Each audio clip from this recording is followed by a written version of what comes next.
Hello everyone, কেমন আছো তোমরা সবাই? Good morning. কি একটু ঘুম থেকে তাড়াতাড়ি উঠেছি, কারণ আজকে বড় মার কাছে যাব সবাই মিলে। তো দেরি হয়ে গেছে, তাড়াতাড়ি রেডি হয়নি। আমরা সবাই রেডি হয়ে নিয়েছি, আর ওকে রেডি করার সময় দেখো আমাকে মারছেও। মোটামুটি আমরা সবাই রেডি হয়ে গেছি, এবার বেরিয়ে পড়লাম। আমি, বোন আর মামিরা সামনে আছে, ওই দেখো।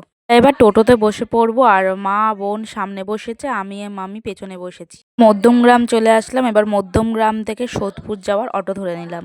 আমরা তো সোদপুর স্টেশনে চলে এসেছি, মামি বোন পেছনে, আমি আর মা সামনে। আমাদের তো ট্রেন চলে এসেছে। ট্রেনে উঠে দেখো কানের একটা কিনে কানের চেঞ্জ করে নিয়েছি, কারণ ওই কানেরটাই খুব ব্যথা লাগছিল।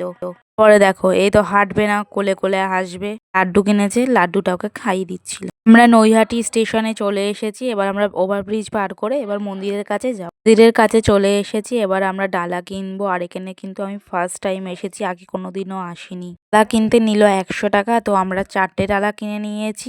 তোমরা নৈহাটির বড়মার কাছে এসেছো আমাকে কমেন্টে জানাবে। দোকান থেকে ডালা নিয়েছি, সেই দোকানেই আমরা জুতোগুলো রেখে দিয়েছি। আমরা সবাই একটা করে ডালা নিয়ে নিয়েছি। 4টে ডালায় দেখো 4জন নিয়ে নিয়েছি। এখন আমরা যাচ্ছি গঙ্গার ধারে।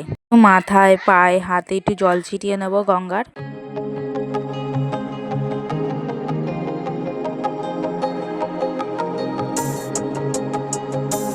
গঙ্গার ঘাট থেকে এবার লাইনে চলে যাব। যদিও লাইনটা কত বড় হয়েছে তোমরাই দেখো। চিড়িয়াখানার সামনে চলে এসেছে।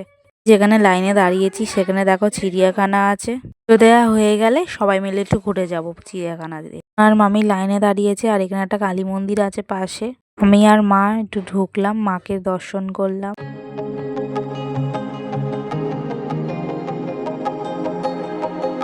আর পাশে একটা শিব মন্দির আছে, এই দেখো। চলো গিয়ে আবার লাইনে গিয়ে দাঁড়াই। কাল 12টায় লাইনে দাঁড়িয়েছি, আর এখন দুপুর 3টে। এখন মন্দিরের সামনে আসলাম। আর ভেতরে ঢুকতে দিল, ভেতরের দিকে ঢুকলাম, আর দেখো কত ভিড় ভেতরে। ভেতরেও আবার লাইন দিয়ে যেতে হবে।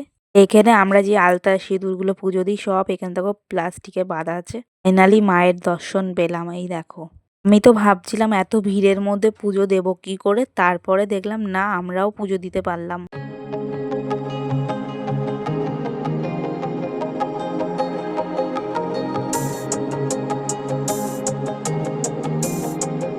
দিয়ে বাইরে বেরিয়ে গেলাম, আর বড় মার কাছে মনের ইচ্ছা জানালাম। আর এই দেখো এমনি তো ঘুমিয়ে পড়েছে বড় সদস্য।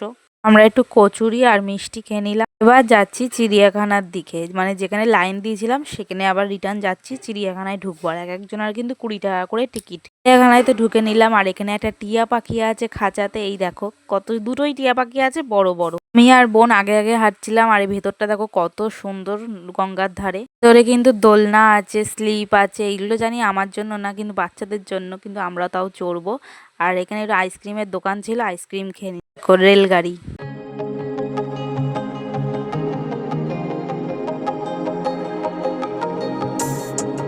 কি পাখি বলে আমি জানতাম না, আমার মা বললে এটা উট পাখি। সন্ধে হয়ে গেছে, পার্ক থেকে বেরিয়ে গেছি। এবার আমরা বাড়ির দিকে রওনা দেবো, আর আমি দুটো ফটো কিনে নিয়েছি। কিন্তু সোয়েটার পরতে চাইছিল না, জোর জবরদস্তি করে সোয়েটার পরানো হয়েছে, তার জন্য মুখটা অফ। আমরা এবার ট্রেন ধরবো, ট্রেন ধরে বাড়ি যাব। আর আমাদের ট্রেনও চলে এসেছে। নৈহাটি থেকে সোদপুর যাব।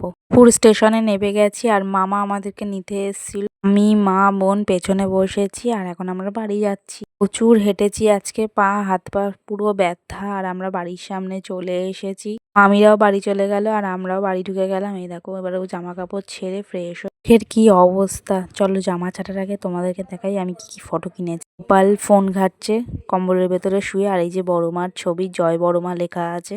মন হয়েছে তোমরা আমাকে বলবে। চলো ফ্রেশ হয়ে কিছু খেয়ে মা খেতে দিল ডিম সেদ্ধ, ডিম ভাজা, আর একটু ভেজ ডাল। রাত্রেবেলা এর থেকে বেশি আর কিছু করতে পারিনি মা। চলো এখন খেয়ে দিয়ে ঘুমিয়ে পড়ি। তো আজকের ভিডিওটা এখানেই শেষ করছি। ভালো লাগলে লাইক, কমেন্ট অ্যান্ড শেয়ার।